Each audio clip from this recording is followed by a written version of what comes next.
আমরা সোনাত্তরীর পরিবার শ্রীমদ্ ভগবদ গীতার মধুর বাণী পাঠের মাধ্যমে আপনাদের সাথে পথ চলার শপথ নিয়েছিলাম।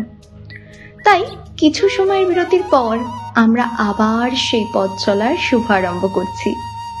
আজকের পাঠ্য প্রথম অধ্যায় বিষাদ যোগের দ্বিতীয় অংশ, কণ্ঠে রুদ্র ঘোষ।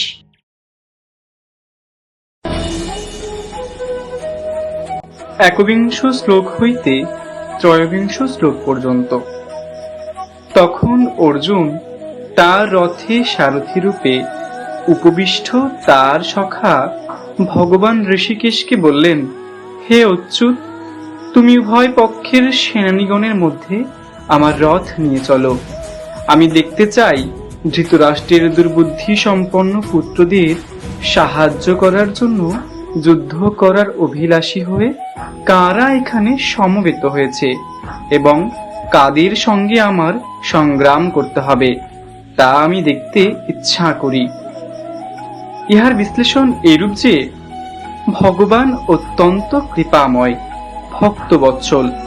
ভক্তের যেমন অভিলাষ সর্বদাই ভগবানের সেবা করা, তার আনন্দ বিধান করা, তেমনি ভগবানও ভক্তের পরিচর্যা করে অপরিসীম আনন্দ লাভ করেন।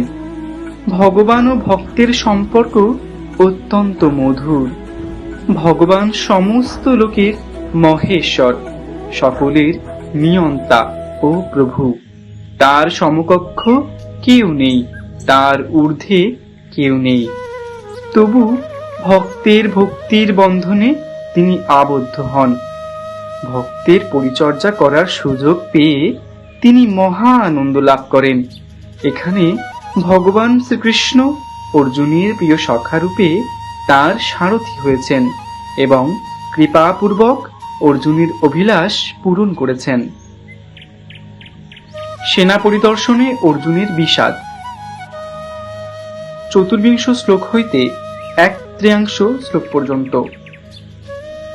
ভগবান শ্রীকৃষ্ণ তখন অর্জুনের ইচ্ছানুসারে উভয় সেনাদলের মধ্যে সেই উত্তম রথটি রাখলেন। তারপর বললেন, হে পার্থ, যুদ্ধার্থে সমবেত সকল কৌরব যোদ্ধাগণকে দেখো। অর্জুন তখন উপস্থিত সেনা সমাবেশের দিকে তাকালেন। তিনি দেখলেন যে উভয় পক্ষের মধ্যেই রয়েছেন তার আত্মীয় পরিজন, তার পিতৃব্য, পিতামহ, আচার্য, মাতুল, ভ্রাতা, শ্বশুর, বন্ধু বান্ধব প্রভৃতি প্রিয়জন ও শুভাকাঙ্ক্ষীগণ। যুদ্ধক্ষেত্রে উপস্থিত এইসব প্রিয়জনদের দেখে অর্জুন অত্যন্ত কৃপাবিষ্ট ও বিষণ্ণ হলেন। দুঃখিত অন্তরে বীর অর্জুন ভগবান শ্রীকৃষ্ণকে বললেন, হে কৃষ্ণ, মহাসমরের জন্য যুদ্ধক্ষেত্রে সমাগত এইসব বন্ধু বান্ধব ও স্বজন বর্গকে আমার সামনে দেখে আমার হৃদয় গভীর দুঃখে ভারাক্রান্ত ও চিত্ত বিচলিত হচ্ছে।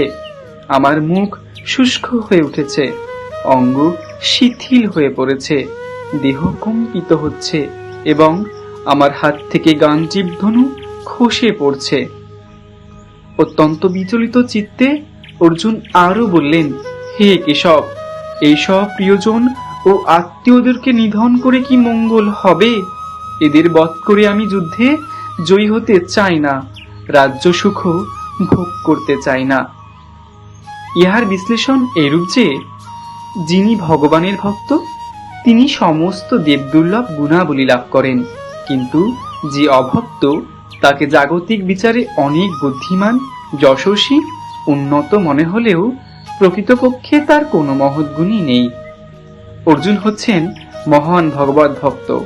তাই যে কৌরবরা পাণ্ডব ভ্রাতাদের আজীবন দুঃখ, কষ্ট এবং লাঞ্ছনা দিয়েছেন, তাদের প্রতি নিষ্ঠুর আচরণ করেছেন, তাদেরই মৃত্যুর কথা ভেবে অর্জুনের অন্তর করুণা ও শোকে পূর্ণ হয়ে উঠেছিল।